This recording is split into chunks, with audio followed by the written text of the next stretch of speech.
What's up, everybody? Welcome into episode 2, Straight to the Point podcast. I'm your host, Adam Sager. You can follow me on Twitter at Adam G. Sager, Instagram at Adam G. Sager. If you want to email the show, it's straight, number 2, straight to the point pod at gmail.com. Any kind of comments, questions, anything about the podcast, anything really, we can address it there. Or hit me up on Twitter. You can DM me. My DMs are open there. Obviously, this is called Straight to the Point, so I'm going to get straight to the point. This is going to be a Chicago-centric podcast today. If you can't tell with the Bears, the White Sox shirt, I'm a Chicago guy. Moved back just about, an hour outside of Chicago. And I'm scrolling through Twitter last night. And what do I see? What do I see? I see Tony LaRussa has been indicted on DUI charges. This comes from Jeff Pass.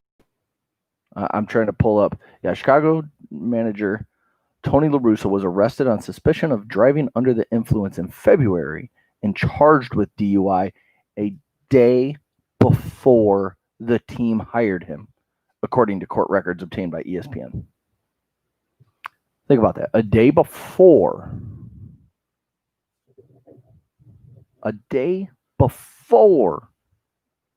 he got charged with a DUI. And now, if you remember back to the day before he was hired, myself, and I'm going to guess about 90 to 95% of White Sox fans were all up in arms. We were angry about what was going on with the fact that it sounded like Tony LaRussa was going to be hired by the White Sox. Nobody could believe it. Nobody could understand what the team was doing. But everybody knew why they were doing it. And that's one man. One man made this decision. And we all thought at the beginning when Bob Nightingale reported this right after the World Series ended or during the World Series, whenever it was, he tweeted out, Tony LaRussa has a legit chance to be the next manager of the Chicago White Sox. And we all just scoffed at it. We're like, Bob's just he gets a lot of stuff from the White Sox, and, this is just putting it out there maybe as a favor for Jerry Reinsdorf, who's good friends with Tony. And he's always said, his biggest regret is letting Tony LaRussa get fired by Hawk Harrelson when Hawk was the GM in the 80s. I believe it was the 86 season. And we all just kind of like, it's not going to happen. Because we sat and we listened to Rick Hahn talk about, a young guy that can mesh with this younger team, a guy with recent championship experience, a guy that, I believe he even mentioned we may not be able to talk to him for a few weeks because this was during the postseason after they were eliminated by the A's. He said all this stuff, all this analytical stuff, all this new age baseball stuff, all the stuff that we fans have been clamoring for the last 3, 4, 5 years since the rebuild started. Take this organization into a new era. That's what we wanted from Rick Hahn. And he did it. Shipped off Chris Sale, shipped off Adam Eaton, shipped off Jose Quintana, amongst a bunch of other players. But those are the three that brought the key pieces in. Yohan Moncada, Michael Kopech, Lucas Giolito, Reynaldo Lopez, Dane Dunning. Think about that. They all should be on the roster next year if they're not traded. Or DFA'd if you're Reynaldo Lopez. And then, which one am I missing? Oh, Jose Quintana brought in Eloy Jimenez and Dylan Cease. Both will be on the roster. You think about it. Those 3 trades brought you 7 major league players. And a couple of them are really damn good. And one we're waiting on, Michael Kopech coming back from the injury, that if he's not traded, which, and I would not trade him. Me personally, I would not trade him unless you know something that says this guy is not going to make it long term. His just heart's not in it. He wants to play, but you're just questioning a few things. Then if you can get a really good, pitcher or something for him, go ahead and do it. But think about it, 7 players from those. So Rick Hahn's making these moves. He's taking the team into a rebuild. He drafts guys, and yeah, some didn't work out, but that's baseball. Not every draft pick works out. And then he's doing things. I mean, each draft he gets Nick Madrigal, who I like the pick. I still think he can be a very good player. He's on pace for like a 3 WAR last year, and everybody's freaking out. I mean, listen, I get the fact that we wanted the White Sox to win the World Series last year, and he was part of the problem, especially in that wild card series, whatever we're calling them, against the A's, where he made a couple errors in a game.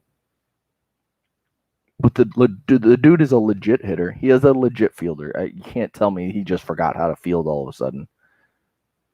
It's his first taste of the big leagues. Let's give him some time. He's a young player. What, 22?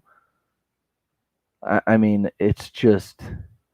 I mean, let's remember back. I think people are freaking out because it's just the fact that we were in a pennant race. The White Sox were in a pennant race, so everybody jumps on Nick Madrigal. But let's think back. Yoan Moncada, remember his first year in Chicago? I mean, we've seen guys really struggle. And then Yoan Moncada's come around, and he was dealing with COVID this year, so the numbers weren't quite where he said himself multiple times, he just didn't feel like himself. But anyways, back to my point. Rick Hahn was leading this team in the right direction. Jerry had given him all the power. Kenny had given him all the power, all the decision-making power. It just came down to finances. And Jerry was letting a lot go, went out and spent on Grandal, went out and spent on others. And then they make the right move that I had been clamoring for. Get rid of Rick Renteria. He's not a championship manager in my mind. I think he hurt the team. And listen, I'm not going to say that Tony LaRussa is a bad manager. Dude's won 3 World Series. He's one of the greatest managers of all time. He's a Hall of Famer. But still, I still look at it that everything, my big problem is everything Rick Hahn told us in that press conference. And then, without a shadow of a doubt in my mind, Jerry Reinsdorf forced Tony LaRussa on Rick Hahn. I tweeted it out. If I was Rick Hahn and that's the case, which I still believe it is, I would walk if I'm Rick Hahn. I would walk. If you're going to cut my nuts off at the very last minute, because here's the facts.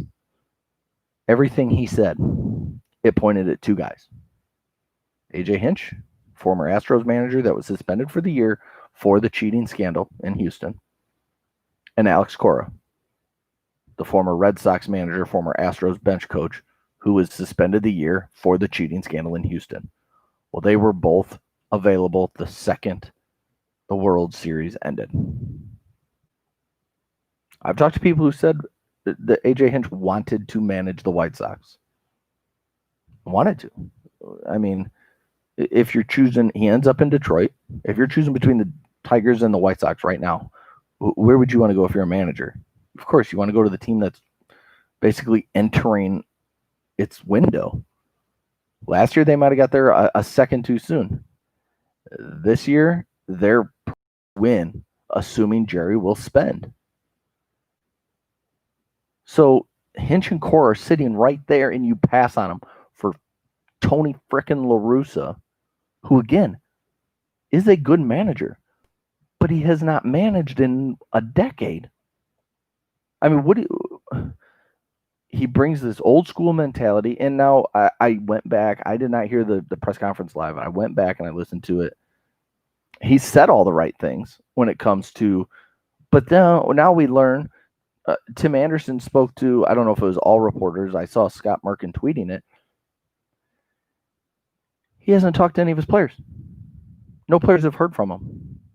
It's been 10 days. How long since he's been hired? He has not reached out to one single player, especially Tim Anderson, the leader.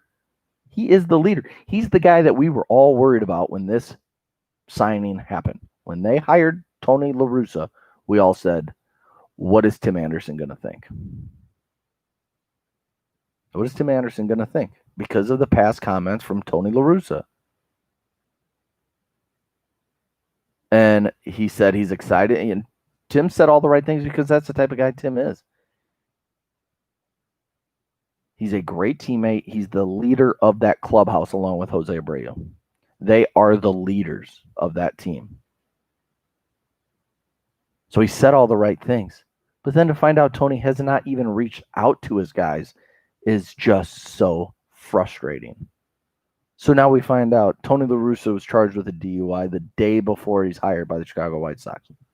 So again, the day that we all sat here, because we were hearing from multiple different reporters, national and local, that everything was pointing at Tony LaRussa. Everything. We were all, I don't want to say freaking out, but we were all saying, like, what are you thinking? Why? Why? When you have AJ Hinch. It's not like AJ Hinch had just said, you know what, guys? I feel more comfortable in Detroit and I'm going there. Okay, fine. He didn't. Alex Cora had not been rehired by the Red Sox. Other guys were out there, other young minds. Sam Fuld. A lot of people love Sam Fuld. A lot of people wanted him as the manager. So now what do you do if you're the Chicago White Sox and Jerry Reinsdorf? I know what I would do. But Jerry doesn't admit mistakes. That just doesn't happen. He's not going to admit any kind of mistake. He's going to bunker down, and Tony LaRussa is his guy. Plain and simple. Rick Hahn and Kenny Williams are stuck with him.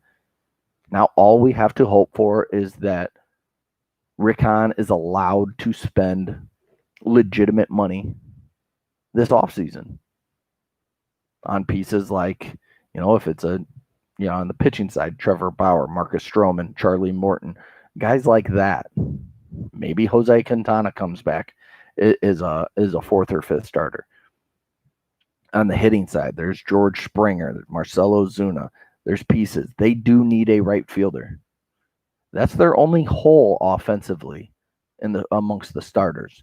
They do need a backup catcher with James McCann, I believe, on his way out because he deserves his payday. He's been a great player in Chicago. I remember when they signed him, I'm like, the hell? Why James McCann? Why? And he proved us all wrong. He's been amazing in Chicago. So all we can hope is that Jerry, I don't know if he's quite in his 80s yet or he's late 70s. Tony LaRussa 76.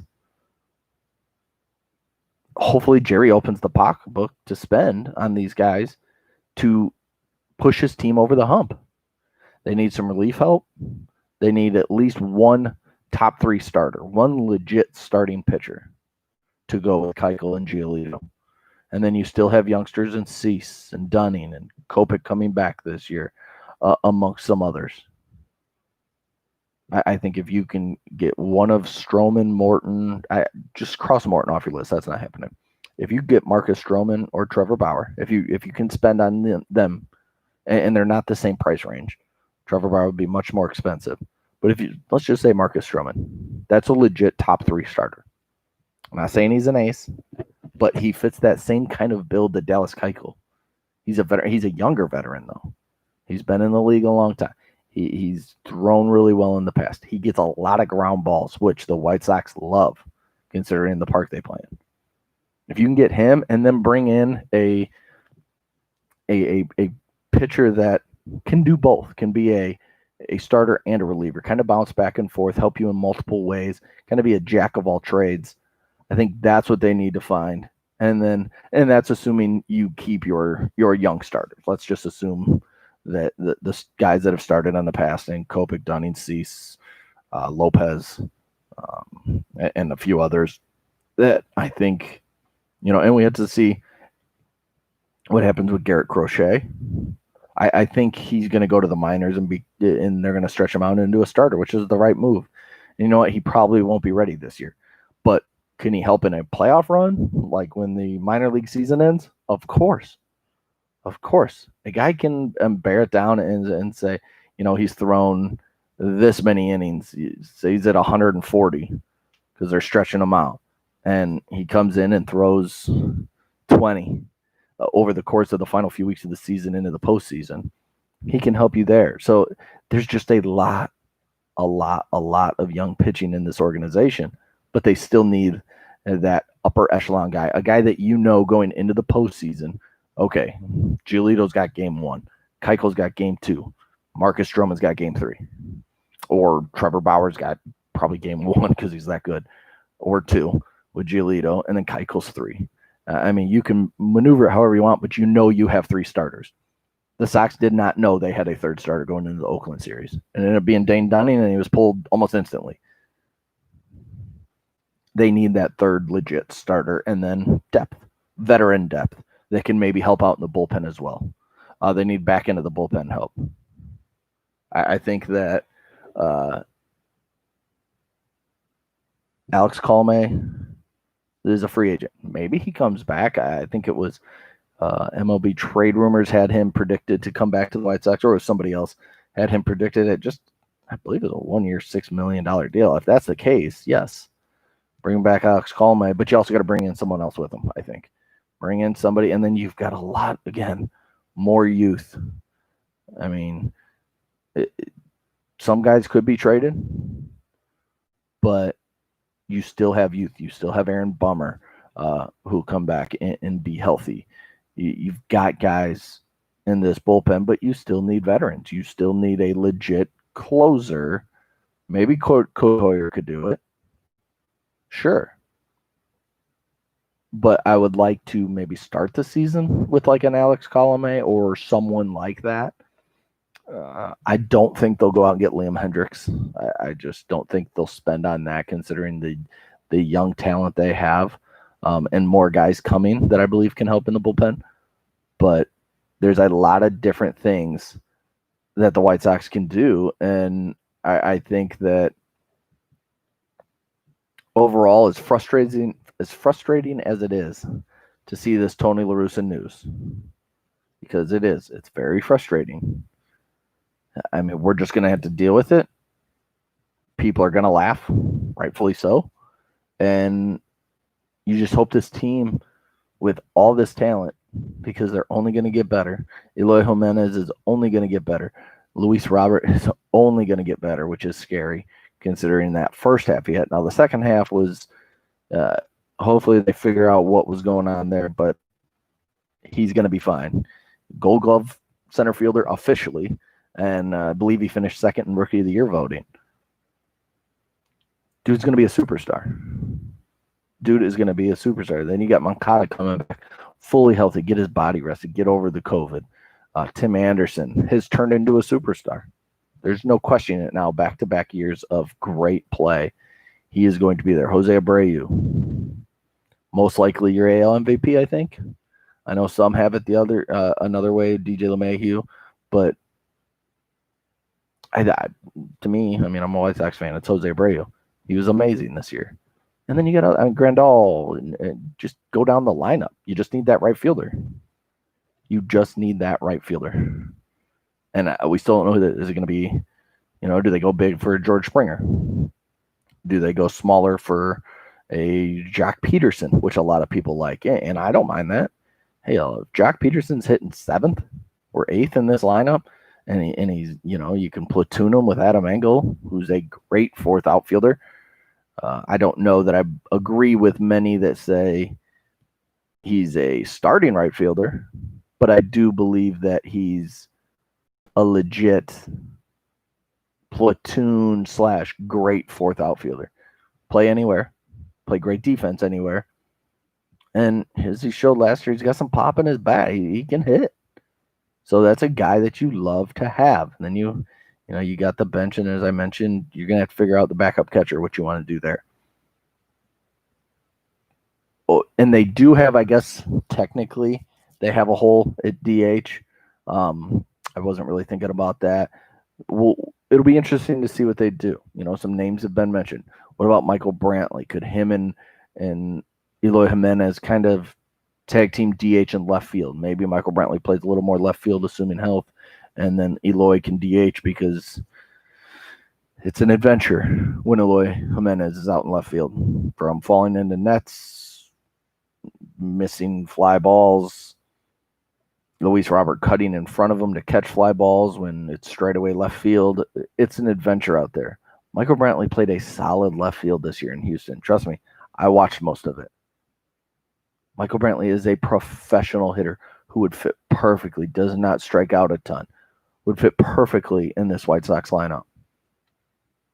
Do they have, do they go big on the starting market and then maybe go for like a Brantley and Jock Peterson? They could use some more left-handed bats, of course. Right now, you just have Grandal and you have Moncada. They're both switch hitters. Other than that, you're right-handed heavy. You bring in Michael Brantley and Jock Peterson, call it an offseason for the offense, and a backup catcher. Mike Zunino, or I think Tyler Flowers is a name that we all know. Maybe he comes back as the backup behind Yasmani Grandal. But if they were to say, okay, we're going to go get Jock Peterson and Michael Brantley, and they're going to play left and right field, and then Eloy will DH, and sometimes Eloy will go out, and this is just basically, because remember, they still have Andrew Vaughn coming as well, first baseman, who's been exploring the outfield and third base, and I think a little second base even, when he was in Schaumburg last year. But hitting is his prowess, and that's where he's going to come. He's going to do damage in the lineup, and we just kind of have to wait to see where he plays. Can he play a good enough can he play better than Eloy Jimenez in left field? I would hope so. I don't know how great it is, but he could definitely play it, because Eloy can play it. I mean, anybody can play left field. It's just a matter of how atrocious are you. Eloy is pretty damn atrocious. So the LaRussa stuff is very, very, very, very, very, very, very frustrating. Very frustrating. But it's just something we're going to have to live with, because Jerry won't admit his mistake. They won't fire him. They won't go get a young manager and say a guy like Sam Fold or anybody else, because remember, Hinch and Core are off the market now. They missed their chance. I know for a fact, talking to multiple guys, buddies of mine, Chris Fetter was the guy that the White Sox were going after, amongst a few others, for the pitching coach. He chose to go with A.J. Hinch in Detroit, where they're further away from winning, instead of coming to Chicago, because these guys don't know what the future holds with Tony LaRussa. Tony LaRussa could go out here, win a World Series this year, and walk. Say, all right, I got one more, I'm out. That's 4, I'm good with that. And then if you're a coach, you're like, wait. I mean, I know we got contracts, but does a new manager come in here and just fire us all and start and get his own guys? Do one of us get it? It's just too many question marks. So, listen, the White Sox are still going to be really damn good. Like I said earlier, there is too much talent on this team for them to suck. There's too much talent on this team for them to be average. They should be an AL Central co-favorite with the Twins, because the Indians have already said they're trading Francisco Lindor. They're kind of going to probably try and do this on the fly, but there might have to be a year where they have to mini rebuild, I guess you'd call it, because they still do have pitching, but that offense is not good outside of Jose Ramirez and Francisco Lindor. They got some pieces, but they're going to have to get a lot better to compete in the AL Central with the Twins in the White Sox. Straight up. So White Sox will still be good. All right. We're just over a week away from the NBA draft. The Chicago Bulls are picking 4th. And I was reading John Hollinger's piece on The Athletic, his mock draft today, And then we also heard reports from, was it Sam Amico or no, it was Zach Lowe. Zach Lowe, who said that nobody knows what the Bulls are doing. Nobody has an idea. Nobody's getting any hints. Nothing is leaking out of the Chicago front office. Arturas Karnisovas and Mark Eversley are keeping it very, very close to the chest. They're keeping everything real tight. And that's a good thing. If you're a Chicago Bulls fan, like I am, and you're wanting this team, you're praying this team can get back to just the 2010-11 team. I mean, we're not going to see a 6-time in 8 years champion ever again. That's its own separate thing. We just want to be a championship contending team, which that team with Derrick Rose and others were. They were a 1 seed that got to the conference finals.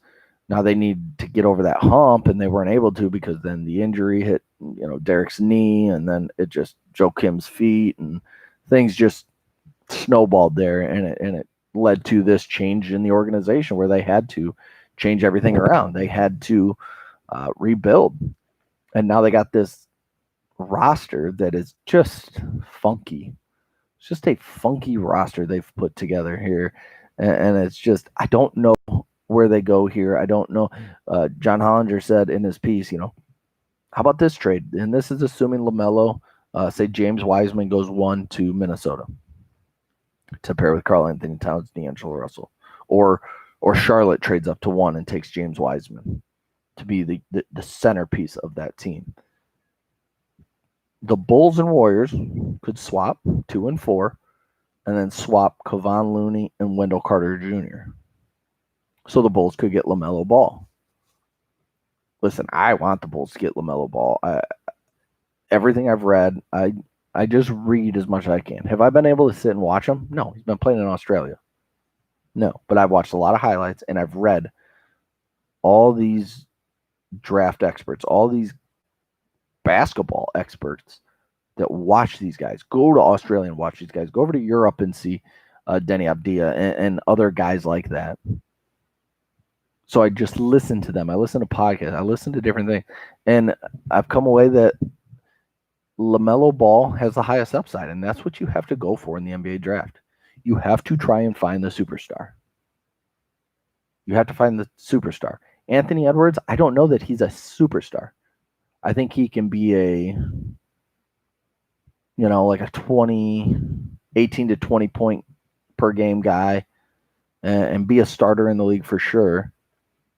But he's not going to be that superstar, in my opinion. James Wiseman, I watched a good chunk of his games there at Memphis, the 12 games he played before leaving. He definitely shows some skills to be a superstar in this league. But how many big men are superstars? Like legit superstars. Legit take this team and we go. Nobody. There's good ones. There's Jokic, but he needs a team around him that has other guys. He has Jamal Murray. There's Porzingis, who's really, really good, but he has Luka. I mean, there's other good big men, but none that you say, okay, this guy's taking us to the title. Anthony Davis is really damn good. One of the best players in the NBA. He still needed LeBron. If he didn't have LeBron, we've seen it in New Orleans. He wasn't winning. He wasn't getting to the playoffs. So for me personally, I don't know that I would do that deal, though, because Kevon Looney's a nice player, but Wendell Carter Jr., you just picked 8th. I mean, unless you just think, but Looney's always hurt too. So I don't know. I probably would not do that deal. And then the 2 guys outside of LaMelo that I really like are Denny Abdia, the small forward from Europe, who I really, really like from everything I've read and the highlights I've watched him play. And then the kid that's really grown on me. I did not pay much attention to him early, and it's still curious if he would be a pick at 4, but I've seen guys mock him there to the Bulls at 4. I've seen other teams taking him up 5 in a trade up, or the Cavs take him, or a trade to 3 and they take him. It's Killian Hayes, the point guard from France. 6'5", long playmaker. That's exactly what the Bulls need to go with Kobe White and Zach LaVine. And then hopefully Markkanen and Wendell Carter Jr. can actually stay healthy. But I like both those European players. I like Avdia and I like Killian Hayes. I think when I look at the other guys in that area, Obi Toppin, I mean, just a great dunker. Watching him play in college at Dayton reminded me of like when I was young watching Shawn Kemp. Everything was just thunderous. Everything was just powerful. That's what he reminded me of. But then I look at it and I say, he doesn't really shoot. He's not extremely long like Giannis. I don't think he has that takeover mentality. I don't think he has that superstardom in him. Like, he'd be a good player. I don't think he's a great player. Guys like Devin Vassell and Isaac Okoro and other guys in that range. Tyrese Halliburton is an interesting name. He is a guy that I do find very interesting, and he would probably be right on that list of right behind Killian Hayes for me. I watched him play my Michigan Wolverines, and man, he had a game. That kid can play. He's explosive, but he's a general. He's a general on the floor, and a lot of those guys, he's not quite LaMelo Ball, but he's LaMelo Ball light. That's who I think he is. And you know what? He might end up being a better player than LaMelo because LaMelo has a high bust chance as well, but he has a high chance to be a very, very, very good player. I don't think LaMelo Ball will bust. I think he will be better than Lonzo when it's all said and done. Now, Lonzo is, I don't want to call him a bust, but he's a good player. He's a starting point guard in this league that can facilitate and do some nice things. But I think LaMelo has that chance to be a legit scorer, a legit facilitator, and use his length at least defensively to get some steals, get in the passing lanes, do that kind of stuff. He's not going to be a great defender. I don't think he cares enough to be a great defender, but I think he at least can, get his hands on some passes and stuff like that. So it's going to be interesting. There's not a lot of talk around the NBA because you got the NFL going on. Normally, this is going on during the NFL offseason. This is normally going on when the NFL is slow. The slowest part of the NFL's calendar is June. That's when the finals go on. That's when the NBA draft and then free agency starts in early July before the NFL training camps get going. So the NBA normally has their time. Well, now they're getting ready to enter their time, and we're not getting a lot of talk. I see a mock draft pop up every once in a while. That's it. So it's going to be really interesting to see. And then on top of it, the free agent class isn't any good. This draft is thought of as underwhelming. So, you got Boston offering like 3 first-round picks to move up, and everyone's kind of like, there's nothing really in the back end we want. 3 first-round picks, 2 of them being later, don't really do anything for us. Do we just want to stash guys? So it's going to be interesting to see if Boston's able to move. It's going to be interesting to see if any trades happen in the top 3. There's a lot of talk that Minnesota wants out of 1. There's a lot of talk that Golden State wants out of 2. There's talk that the Bulls and Charlotte both want to move up. Now, who's Charlotte going for? It's a mixed bag. When we hear Anthony Edwards, we hear James Wiseman, we hear LaMelo Ball. We hear all 3. We hear those 3 are the top 3. So does Chicago make a move to 1 or 2? I don't see them making a move to 1. I don't know what pieces they'd have to give up to get to 1. And it's not a slam dunk, so I don't think they'd be willing to give up all that to get there. But I could be wrong. I could definitely be wrong. So I think that it's going to be an interesting draft this year for the NBA. All right, moving on. Basically saving this for last because it's the most frustrating. It's the most frustrating team to me in Chicago. I just talked about the LaRussa situation being frustrating for the White Sox and for the White Sox fans mostly. But you look at, they still are very talented, like I said. They're still going to compete in the AL Central. They're still going to have a chance to win a World Series, in my opinion. You know who doesn't have a chance to win a championship? That's the Chicago Bears. They were 5-2. Hell, I think they were 5-1? I can't even remember. Now they've lost a bunch in a row. They just lost to Tennessee. The defense has been playing good enough to win games. Week in, week out, the defense has played well. And you still have people in the Chicago media and Chicago Bears fans that try and blame this on the defense. Are you... I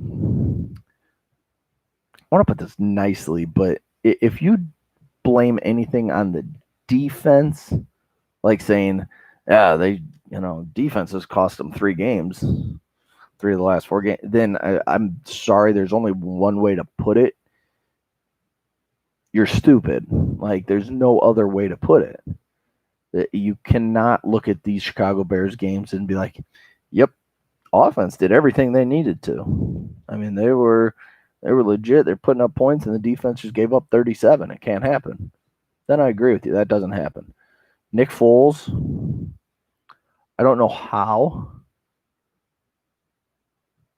Nick Foles, honestly, in my opinion, has been just as bad, if not worse, than Trubisky. And I'm not saying put Trubisky back in, because I don't even know what that'd say. But your defense is now starting to talk a little bit.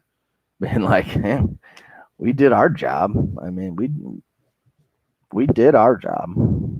Week in, week out, we're doing our job.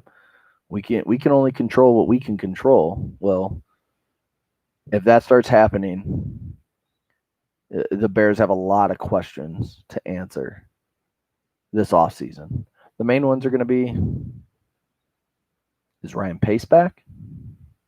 Is Matt Nagy back? Right now, at this second, I would guess that they are both back. I would guess they are both back right as of right now. Now, if they lose out, I think they're out. But I don't think they're going to lose out. They have winnable games. The offense has to do something. And then the third question is, who the hell's starting at quarterback next year? We know Nick Foles is under contract. That doesn't mean he's starting. Right now, they're middle of the road. I'd have to see. They're probably picking 16th or so in the NFL draft. I believe as the way things stand now, that's not good enough to get one of the top 4 quarterbacks. I mean, you're looking at Trevor Lawrence is going 1, probably to the Jets. Mark it down, Sharpie it, as Seth Davis would say, Sharpie, Trevor Lawrence, number 1 pick. In my opinion, Justin Fields is 2. If it's the Jags, if it's maybe the Giants, if it's the Washington football team, if it's the Cowboys, I think they have to consider Justin Fields. Then you have 2 guys that one's exploding onto the scene as we speak. He's just, boom, here he is. That's Zach Wilson of BYU. You watch this kid. Whoo, it is fun. He does things that make you say, wow, week in, week out. I mean, he makes some throws and you're just like, oh, man. And then he's making plays with his feet. He's getting outside the pocket. He's throwing underhand to his tight end on a quick little screen in the middle of the play. It's just, this kid is doing things that, quite frankly, Patrick Mahomes has been doing in the NFL. I'm not saying he's Patrick Mahomes, but he has traits like Patrick Mahomes of the arm angle, of that kind of stuff. He moves better than Patrick Mahomes. I don't think he has the arm of Patrick Mahomes, but he does have a very good arm. So Zach Wilson is someone to watch. Jordan Reed of the Draft Network just put out his mock draft. He had Lawrence 1, Fields 2, I believe Zach Wilson 4, and then the last guy on this list, North Dakota State quarterback Trey Lance, him going 5. I don't remember who they were going to. I believe He had the Cowboys at 3, though, taking Sewell, the left tackle from Oregon, meaning Dak would stay in Dallas. But it's fascinating to see how these quarterbacks just rise up these lists and see what happened. So if you're the Bears right now, you're probably not getting one of those unless you trade up. No, we still have a long way to go. We still have months to go. We still have, quick math, 6+ months to go until the NFL draft. A lot of things can change. A lot of things can change. And there could be another quarterback that pops into the first round. The guy I'm been watching and put up monster numbers week in, week out and look really good doing it is a replacement for Tua Tagovailoa. And that's Mac Jones.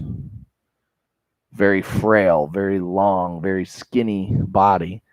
But I know he's got NFL talent all over his team and everything. But hey, he's still putting up the numbers. Tua's put up all the numbers at Alabama, and he was picked 5th. I'm not saying Mac Jones is going to be a top 5 pick, but I think he can slide into the first round, and that's good for the Bears. That's good. Kyle Trask, if he continues to impress, he may end up being a first round. I mean, are we going to have a possible 6 first-round quarterbacks this year? Possibly. Maybe one of them slides into the second, or 2 of them slide into the second, but the more quarterbacks that show, okay, don't forget about me, that's good for the Chicago Bears if they're planning on going young at quarterback. The other guy to watch, in my opinion, well, there's going to be a couple that I think the Bears will kick the tires on. But remember, Nick Foles is there. I don't remember what the cap hit is. It's weird. It's all based on the amount of playing time and numbers and stuff each year. But Dak is a name to watch. That would include getting rid of some defensive players or reworking a lot of contracts and figuring out cap space because they don't basically have any going into next year as everything sets now. And then I do think they will look at Jimmy Garoppolo if he's cut by the 49ers, which things seem to be trending that way. So, like I said, I think as of right now, Ryan Pace and Matt Nagy will be back. I don't know that I want them back. I think there's other names out there. But I also think that part of me, and listen, if you listen to the first show, if you listen to this one, if you've listened to me on the Sean Salisbury show in Houston or the national show that Sean and I used to do a few years back, if you've listened to us, you probably know that I'm a Michigan fan. So I'm going to say this straight to the point. What is this podcast called? Straight to the point. I don't want the Bears to fire Matt Nagy and Ryan Pace and bring in some GM and then hire Jim Harbaugh. I just don't want it to happen. So if that means Matt Nagy stays one more year with Ryan Pace, fine. Because there's other guys, there's other young football minds out there right now in college and in the NFL that I think are going to be terrific head coaches in the next few years. And I'm looking mainly at one if you're looking for an offensive mind. That guy resides in Carolina. He's the offensive coordinator. His name is Joe Brady. If Matt Nagy were to be gone, give me the young kid. Give me the guy that's made this meteoric rise. Put up, goes to LSU with Joe Burrow, and Joe Burrow explodes. That offense explodes. That team explodes to a national championship, a record-breaking season. Joe Burrow throws 60+ touchdowns, and things get crazy. Then he jumps straight to the NFL OC job with Carolina Panthers under Matt Rule. And Carolina's looked good. Listen, you look at preseason mock drafts, Carolina's 2, 3, 4, 5 in all of them. They're winning football games. They're competitive in every single football game. And that offense under Teddy Bridgewater is doing some things. Joe Brady is a name that will be a head coach in the NFL or college if he wants. I think with the jump to the NFL, it shows he wants to be in the NFL. I think he will be an NFL head coach in the next two off seasons. If it's not this one, I think it will be the next one. And if it's not that next one, it's definitely the one after that, or things went horribly wrong for him. And he would be the guy that I'd say, you know what, let's try and do it. Maybe it's a year too early, but let's bring him in with a new quarterback, with a young quarterback, and let him go to work. Let him go to work.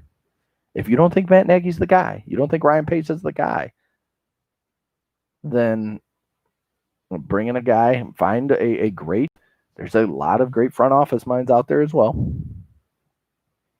But go get Joe Brady and let him take this team and go. Give him multiple years to figure this thing out. Let them be able to, rework this defense, because there's young talent all over this defense that they can play with Khalil Mack, Kyle Fuller, Roquan Smith, Eddie Jackson, Jalen Johnson. There's young talent. Now they just need to figure out the rest around it as other guys get older and will probably be on their way out. Akeem Hicks, Robert Quinn, stupid contract. Ryan Pace is really good at one thing, in my opinion. He's shown us over his years with the Chicago Bears. Really, really solid at drafting middle round players. That 3rd through 5th, even into the 6th a little bit, has been fantastic. He's gotten a lot of players out of those rounds. But his first round picks have been atrocious outside of Roquan Smith. And his free agent pickups just always seem to be, and I know a lot of people overpay on the free agent market. Robert Quinn, while it was a need, it didn't feel like you had to go big money there. And now it's been a complete bust in year 1 of Robert Quinn, on the opposite of Khalil Mack. And this defense still been really damn good. It's frustrating to watch. It's frustrating to see how they're doing, but they're going to have to figure things out, because I don't know what else to say besides something to change with this team. Listen, I understand that it might be Nick Foles to start the year because he's under contract, and if it's a rookie quarterback with him and maybe they don't, think he's ready to go, but things need to change. Nick Foles cannot be the starter week 8 next season. If he is, it better be because they did not draft. But even if they don't draft a quarterback, then Ryan Pace deserves to be fired if he's still here. If they bring in someone new, they will draft a quarterback, or they have signed a big-time free agent like Dak Prescott. Plain and simple. But the quarterback position is the most important position in sports. You don't have one, you don't win. And yes, you can have a great defense. The 49ers got there, but Jimmy was good last year until the final quarter, basically, of the Super Bowl. They had a quarterback that was really good. The Bears have to find a quarterback. I've never seen Jay Cutler's the best in franchise history, let alone my lifetime. And it's just not good. They have to find the guy. If they have to trade up, and because here's the thing, everybody likes to give him shit about Mitchell Trubisky, and rightfully so. Dude has not been good. But I will say, they took their shot. Yeah, did I wish they would have talked to Deshaun Watson? Of course. Do I wish they would have taken Patrick Mahomes and he turned into Patrick Mahomes of Kansas City and Chicago? Of course. But they took their shot with Mitchell Trubisky, and it may cost Ryan Pace his job. But you know what? You got to get back on the horse. You got to draft another one. You got to go for it. You went for Nick Foles because you weren't sure with Mitch Trubisky and all this stuff, so you kind of half-assed. Well, now it's cost you. And then on top of it, you gave him money, which was stupid, on top of a 4th-round pick. Very frustrating, Ryan Pace. But you have to take a swing again. If you want to trade up for Zach Wilson, fine. If you want to trade up for Trey Lance, fine. I don't think you're trading up for Justin Fields or Trevor Lawrence, but if you get one of those other two, or you know what, you'd say Mac Jones is our guy. Get him. Let him play. Let's go. This is the NFL now where we don't wait around for quarterbacks. Patrick Mahomes was a different animal because they had Alex Smith. They knew that they went out and they got a quarterback. They spent the 1st-round pick to move up, and that's how things work. They felt like they were close, and they obviously saw something in Mahomes that they liked, but they knew they had Alex Smith. Alex Smith was a great quarterback in Kansas City. And then they moved on. And then Patrick Mahomes took over after 1 year. But we're seeing Joe Burrow starts right away. Justin Herbert, well, he got in because of a doctor puncturing Tyrod Taylor's heart, but he would eventually been playing. Tua Tagovailoa is now the starter in Miami, and they look like they could be a playoff team. Young quarterbacks must play, especially first-round picks. Sitting them does nothing. Find out what you have, and you know what? Next year, draft one in the third round. Sean Salisbury's been telling me for 5+ years, draft a quarterback every year. And maybe it's a little facetious every year, but you draft one in the first round, follow up the next year, take one in the fourth round. Because you want to just keep developing quarterbacks. One gets hurt, you have another guy ready to go. The following year, maybe you take a year off if things look good between those two young guys. But then the following year after that, take another one in the fifth round and develop them. It's just how it's the most important position. Not drafting guys almost every year, every other year should be a crime in the NFL. That's just my opinion. So the Bears are in right now. The Bears are in hell. They have a great defense and offense that sucks, and their wide receiver Allen Robinson, who should have been paid this offseason, still has not been paid, and he's seemingly unhappy while the defense is getting unhappy because the offense sucks and so forth, and no club dub happening for a long time, and shit needs to change in Chicago with the Bears. I didn't even get to the Cubs. We'll do a better MLB free agency breakdown with them. Does John Lester come back? There's talks of trades. Does Chris Bryant get traded? Possibly. What do the Cubs need? We'll look at that. Would Chris Bryant on the south side make sense? Could he play right field? It's a question I thought about, I don't know, a week ago, something like that. I just pondered it and then kind of thought about what it would take to get him to the south side and what would I give up and all that kind of stuff. So soon I'll do a podcast. We'll talk about that, and I'll get your comments on Twitter or through the email about that and more. Again, hit me up on Twitter at Adam G. Sager. You can hit me up on Instagram at Adam G. Sager. I'm not very active on Instagram, but I'm on there. You can hit me up through email straight to the number 2, thepointpod@gmail.com. You can, any questions, anything like that there. Again, I'm trying to keep these under an hour. We're coming up close. I will be able to put this one up. The first one, the debut episode, for some reason I could not figure out how to get the recorded part to put on Spreaker. There will be a Spreaker channel as well. If you just don't want to watch the video or come to here, you can go to Spreaker. I will be putting the links up to both after each one is done. So plenty more to talk about, plenty to keep going in Chicago sports. And again, this isn't a Chicago podcast overall. This was just a Chicago episode because I'm in Chicago. All my favorite teams are mainly Chicago to go with Michigan. So you're going to get these every once in a while, but we'll also get into national stuff as well. All right, you're listening to Straight to the Point podcast. I'm Adam Sager. Thanks for listening. I hope you enjoy it, and please go hit subscribe and get that number up for me. All right, guys, appreciate it. I'll talk to you next time.